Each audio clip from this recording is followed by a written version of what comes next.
parts of them on.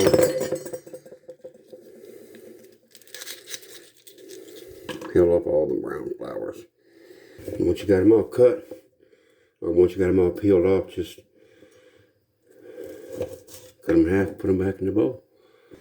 A little bit of olive oil, just enough to coat everything. You don't want a lot. A bit of onion powder, garlic powder. Stir them up good. Alright, right about the time the oven gets hot, throw those in there. Make sure they're flat side down. You see that? All of them flat side down. Back in the oven. 30 minutes. We'll see you shortly.